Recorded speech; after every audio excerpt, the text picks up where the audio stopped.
안녕하십니까? 우지의 동양학 경영학술연구소 이명용입니다. 오늘은 명리학 고수전 1부 파트 2 여섯 번째 경영학과 동양학에 대한 이야기를 해보겠습니다. 이 경영학과 동양학의 공통점은 저는 실용적인 학문이기 때문에 같다고 생각하고 있습니다. 실용적인 학문이라고 하는 것은 그냥 학문 존재로만 있는 것이 아니라 우리가 살아가는 데 있어서 또는 기업을 경영하는 데 있어서 뭔가 구체적으로 어떤 이득을 얻고 어떠한 수익을 얻는 그러한 과정을 통해서 이루어지기 때문에 실용적인 학문이다 이렇게 보고 있습니다. 제가 경제학과 경영학을 비교해 드린 것과 마찬가지로 경제학은 학문적인 특성이 강하고요. 경영학은 실용적인 실무적인 특성이 강합니다. 따라서 경영학을 하는 것은 기업이 이익을 창출하기 위해서 경영을 잘하기 위한 그러한 학문이 바로 경영학이기 때문에 그렇습니다. 최근에야 경영학문이 실용적인 것보다 실무적인 것보다는 자꾸 학문적인 성향으로 가는 경향이 있어서 좀 개인적으로는 좀 안타까운 부분이긴 합니다만은 어쨌든 경영학은 기업이 경영을 잘해서 돈을 잘 벌고자 하는 그러한 것이 주된 학문이 되겠습니다. 제가 경영학 박사가 돼서 동양학 공부를 하게 된 배경도 이러한 실용적인 그러한 용도 때문에 동양학을 공부하게 되었습니다. 물론 그냥 평상시 그냥 사주팔자나 보는 그러한 학문을 한다 그러면 시작도 안 했겠지만 동양학이라고 하는 그런 학부에서 그러한 과정이 생겨서 그래서 동양학을 정식으로 배우게 된 것이 되겠습니다. 물론 그 이전에도 우리나라의 동양학적으로 내려오는 음양과 오행이라든가 이런 기본적인 그런 배경 우리가 잘 알고 있습니다만은 환갑이라든가 간지라든가 이런 것은 이미 한국 사람이라면 많이 적응하고 익숙해져 있는 부분이 되겠습니다. 근데 정확하게 학문으로 또한 그러한 체계적으로 배울 수 있는 기회가 그렇게 많지 않다 보니까 좀 부족한 부분이 없지 않았습니다만은 그래도 동양학이라고 하는 4년제 대학이 생기면서 많은 그러한 체계적으로 제도적으로 안정화가 되고 있고 앞으로도 훌륭히 잘 나가리라고 저는 생각합니다. 아인슈타인이라고 하는 우리가 유명한 세계적인 물리학자가 계십니다만 그분도 역학, 주역을 약 7년간을 연구하셨다고 합니다. 그 이후에 에너지는 물질과 빛의 속도, 자승, MC 자승이라고 하는 그 에너지 상대성 이론을 발명해서 상당히 유명하신 그러한 물리학자입니다. 이 물리학자도 그냥 우주 그러한 것을 그냥 한 것이 아니라 그 역학을 한 7년 정도 공부하시면서 이러한 것을 발견했다고 합니다. 정립을 하셨다고 합니다. 그래서 우리 역학이라고 잘 아시겠지만은 무에서 유가 되고 유에서 태극, 즉 음양이 되고 태극에서 사상이 되고 사상이 8개가 돼서 64개가 되는 그러한 그 우주 변화 또 질서, 자연 원리 이러한 것을 설명해 놓은 것이 바로 주역이기 때문에 우리가 구체적으로 과거에 눈으로 봤느냐 안 봤느냐 이걸 논하기 전에 앉아서도 천리를 본다는 우리 과거의 속담도 있듯이 과거에는 그런 식으로 안 보고도 다 영으로서도 볼 수 있었던 그런 것이 있었던 것 같습니다. 어쨌든 아인슈타인이라고 하는 유명한 물리학자도 주역을 7년 정도 연구 공부하고 그 다음에 상대성 이론이라고 하는 것을 발표를 했기 때문에 상당히 역학이라고 하는 부분, 즉 동양학의 어떤 원본이 되는 뿌리가 되는 그러한 것이 상당히 중요한 학문이라고 볼 수가 있겠습니다. 경영학이라고 하는 것은 조금 전에 말씀드린 것처럼 여러 가지 분야가 있습니다.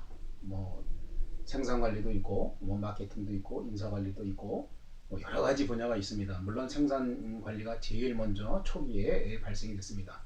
이 초기에 발생된 것은 실제로 공장에서 발생하는 것을 어떻게 생산성을 높일 수 있을까라고 해서 발견된 것이 생산관리가 되겠습니다.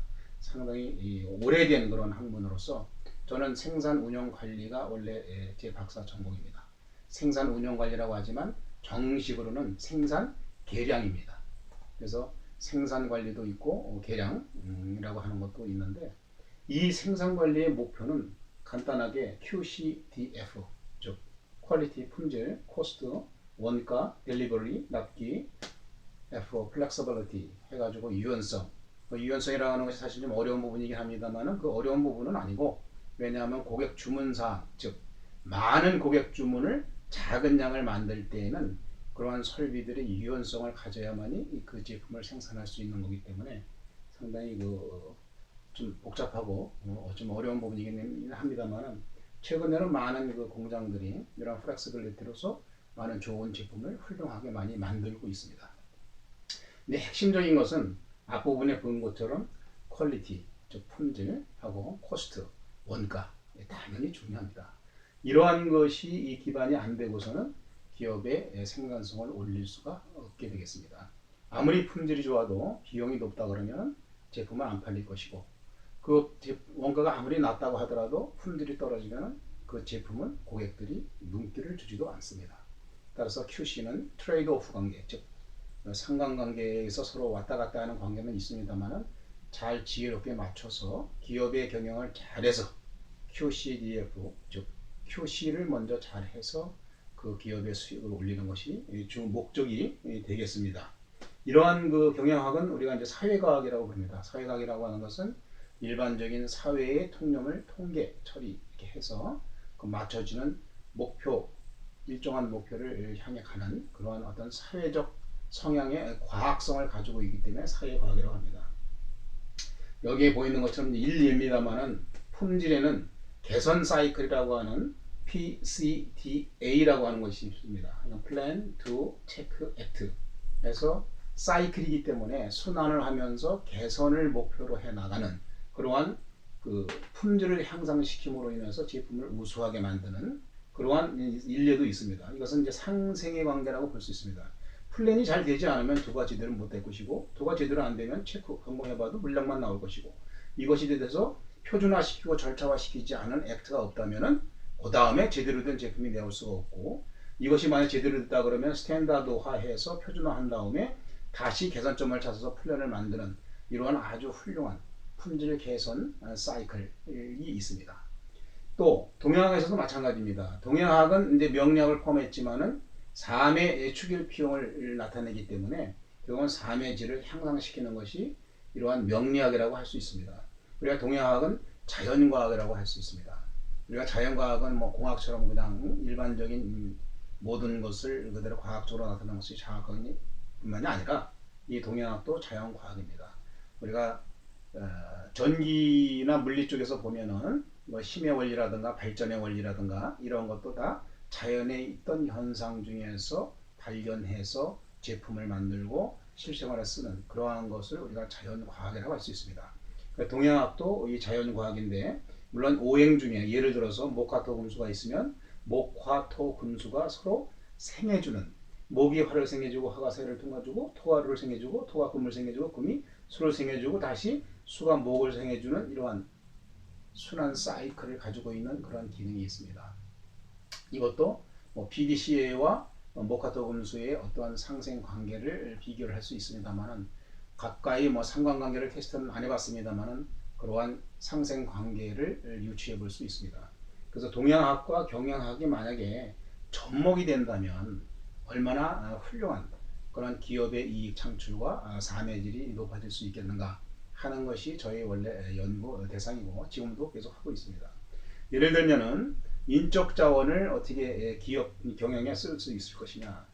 물론 기업 경영에는 기획도 하고 생산도 하고 제품 관리도 하고 판매도 하고 다음에 회계 만지는 그런 여러 부분이 있습니다. 그 부분에 거기에 필요한 적재적소의 인원을 우리가 가지고 있는 타고난 품격 즉 명리를 가지고 이 사람은 우리가 어떠한 제품 즉 목화토 금수의 어떤 제품을 만드는 데 있어서 이것을 생산하고 관리하고 뭐 판매하고 기획하고 이러한 부분을 어디에 적재적소를 쓸 수 있을까 해서 최대한 생산성을 높이고 또 자기 적성에 맞는 분야의 일을 하면서 저희가 만족을 느낄 수 있는 즉 삶의 질을 향상시킬 수 있는 그러한 방법도 하나의 좋은 예가 되지 않을까 하는 그런 생각도 해봤습니다.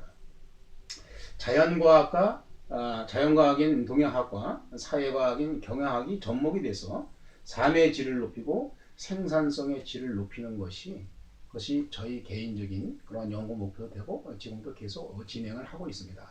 물론 이 동양학 즉 명리학이라고 하는 것이 사회에서 그러한 어떤 서비스의 일환이라고 볼 수 있지만은 그것이 이렇게 좀 좋게 인식이 되고 좋은 대접을 받지 못하는 그런 분야가 된 것은 사실입니다.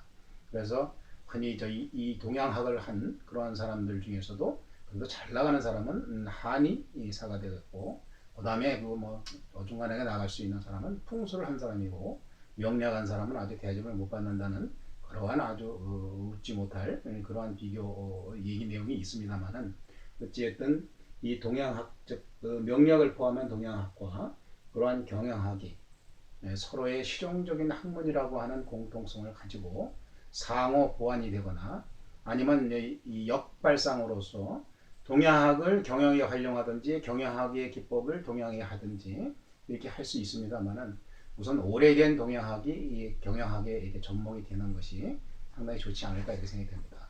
물론 또 이렇게 생각할 수 있습니다. 동양학이고 이 경영학은 서양학이라고 볼 수 있습니다. 이거는 우리나라에서 나온 것이 아니라 서양 쪽에서 발생돼서 만들어진 그러한 경영이기 때문에 동서의 어떠한 결합이라는 그러한 큰 생각도 해볼 수도 있습니다. 이것이 서로 학제간이라고 우리가 표현을 합니다만은, 그런 학문과 학문 간의 어떠한 좋은 점을 플러스 시켜서 그 플러스 포지티브 시너지 효과를 노린다면 삶의 질과 기업의 생산성 향상도 도모할 수 있는 그러한 분야가 아닌가 이렇게 생각을 합니다. 그래서 이러한 그 명리학 고수전, 제가 이거를 쓰면서도 제 타이틀이 우제 동양학 경영학술연구소입니다. 그것이 여기에 있는 것처럼 동양학 경영학 술연구소가 되겠습니다. 그것을 같이 접목해서 연구해 주는 그런 분야고, 또 지난 시간에도 말씀드렸습니다만은 학과 술의 관계는 학문은 책이나 지식으로 이용하지만 술은 실무에서 적용할 수 있는 그런 거기 때문에 학술이 필요한 게 되겠습니다. 학문적으로만 되는 것이, 즉 실험실에서만 연구소 실험실에서만 되는 것이 아니라 실제로 많은 변화 요인이 있는 환경 조건이 다른 그러한 여건에서 어떻게 되는 것인가를 확인해보고 따져보는 것이 술입니다. 그래서 이 학과 술이 더해져야만이 우리가 실생활에서 실용적으로 쓸 수 있는 그러한 분야의 일이 되겠다고 생각할 수 있습니다. 제 목적은 여러 가지 명리학도 뭐 심리학에 뭐 활용하신 분도 있고 뭐 한의에 활용하신 분도 있지만, 저는 이 동양학을 경영학에 접목이 돼서 좀 삶의 퀄리티와 또 기업의 생산성도 올릴 수 있는 그러한 분야가 됐으면 좋겠다라는 측면에서 이 경영학과 동양학이라는 칼럼 한 부분을 쓰게 된 것이 되겠습니다. 앞으로 해 나가야 될 부분이 많지만, 앞으로 제가 가야 될 길도 많지만, 한번 열심히 뭐 가는 날까지 해보려고 생각하고 있습니다. 이상으로 제 칼럼 경영학과 동양학에 대해서 말씀을 드렸습니다. 이상 마치겠습니다.